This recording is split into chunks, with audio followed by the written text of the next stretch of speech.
This is an episode about receiving feedback, feedback relative to a goal, feedback versus distortion, and feedback helping us to see things that we may not be able to see ourselves.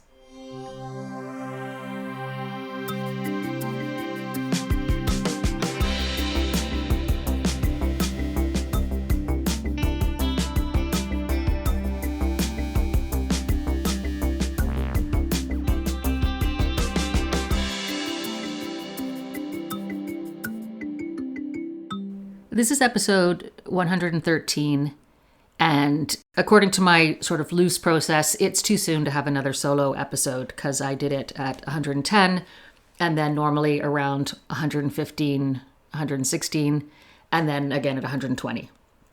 But I was quite drawn to talk about something that came up for me last week on the topic of feedback, or as I've titled this episode, Feedback versus Distortion. And so I wanted to talk a little bit about feedback because I think feedback is such an essential component of growth and development, and how we approach feedback, how we solicit feedback, and what we do with it is really important. And so for some sort of background context in the field that I work in, I mean, if I do one more workshop on coaching and feedback, my mind might implode.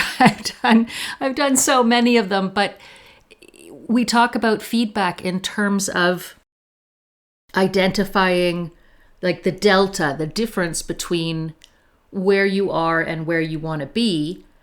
And then feedback is like a course correction. It helps you achieve your goal. Your goal is where you want to be. And so feedback, the idea of feedback necessarily implies a goal, that you are working towards a specific goal, because feedback only makes sense in the context of I'm trying to achieve a certain goal and I'm receiving feedback that is going to help me get there. So the feedback I received recently was about the podcast.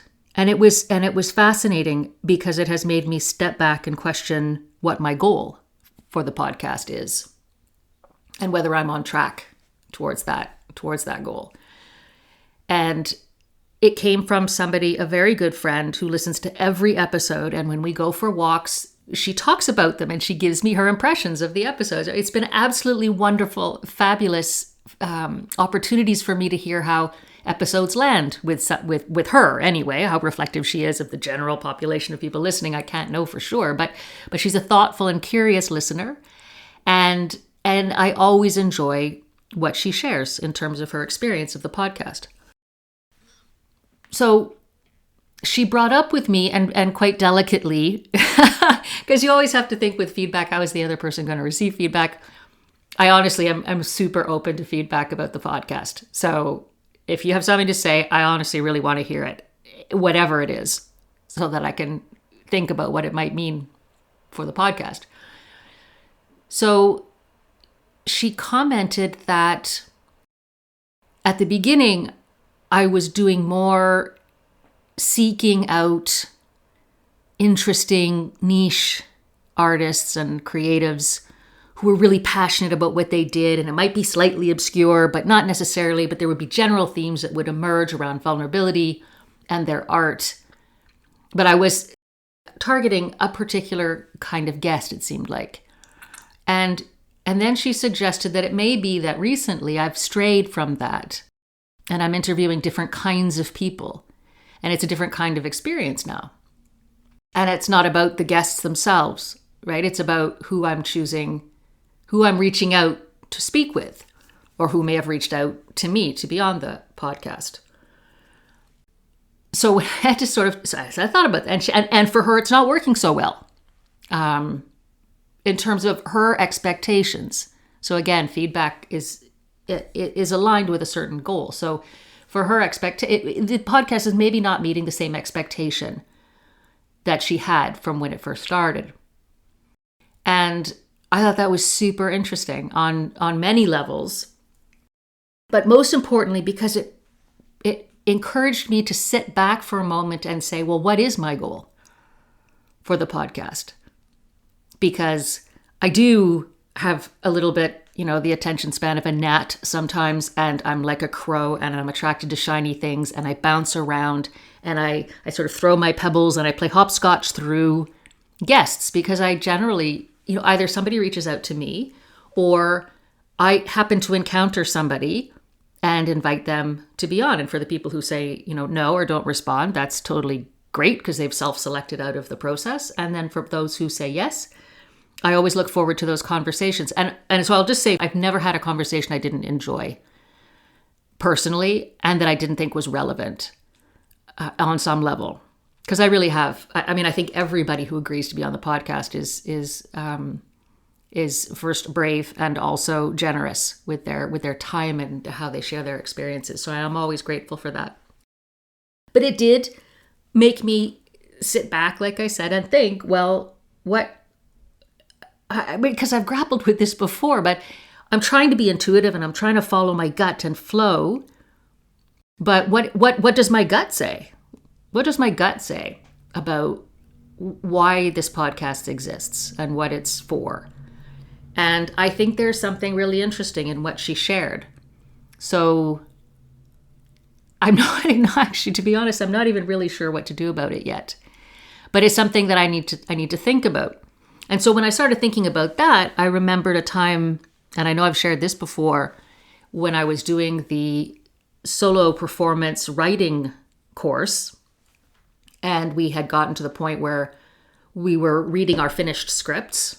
So I have a 30-minute solo performance piece written if I ever get around to doing something with it. But we went through that process at the end of the course where each person would read out their piece, or actually I read out my piece. They were performing their pieces more, and then would get feedback from the others. And I got into a little bit of a discussion with one of the other participants who said, because I said something about, I really want to know what people think. I need some input. I want some feedback. And there was a bit of a suggestion that might take me away from my goal, like not to let other people's opinions influence me so much, that I should be more kind of resilient in my own view of what it was that I was aiming for. And so that's the idea of feedback versus distortion. When you allow people's opinions to change what it is you're trying to do or say or create to be more aligned with their expectations, that's feedback as distortion. But I still felt really strongly that I was asking for feedback very deliberately, because I think there's a lot that we can't see, that other people can see. And whether I'm asking for the feedback or it's offered to me, like in this case, my friend said, and she was, like I said, quite gentle about it. And I said, no, lay it on. I'm really curious to know. And so I don't find that distorting. I think that feedback is interesting because it's a nudge for me to reconsider the purpose again of the podcast. So I want to take this opportunity to really, really strongly encourage you. If you have any thoughts about the podcast or particular episodes or suggestions, or even if you have an idea of what you think the podcast is about, I would absolutely love to hear from you. I think I need more feedback. I think my friend's feedback has got me started. I think there's thinking and, reflection that I can do on the topic, but I would love to hear from more people. She's an N of 1, and then with me, it's an N of 2. I would love to hear people's thoughts and feelings about what the podcast is, what it's for, who benefits from listening to it, maybe, and whether you feel that it's gone off track from, if you've been listening for a while, do you feel like there has been a change in the direction of the conversations, or the utility of them, or the interest of them for different people? Maybe this is a podcast for a different person than it was when I first started. I honestly don't know, but I'm just throwing it out there. I beg you, I implore you, I plead for your feedback. I will not allow it to distort, but I do want to have it inform beyond what I can see, what the opportunities are for this podcast, and to still lead with my gut, but to be more maybe thoughtful about consulting my gut and the audience to hear their perspective. So thank you so much as always for listening. I would love to hear from you. You can write me at vulnerabitylifeart@gmail.com or put a comment on Instagram, vulnerabilitylifeart. Thank you so much.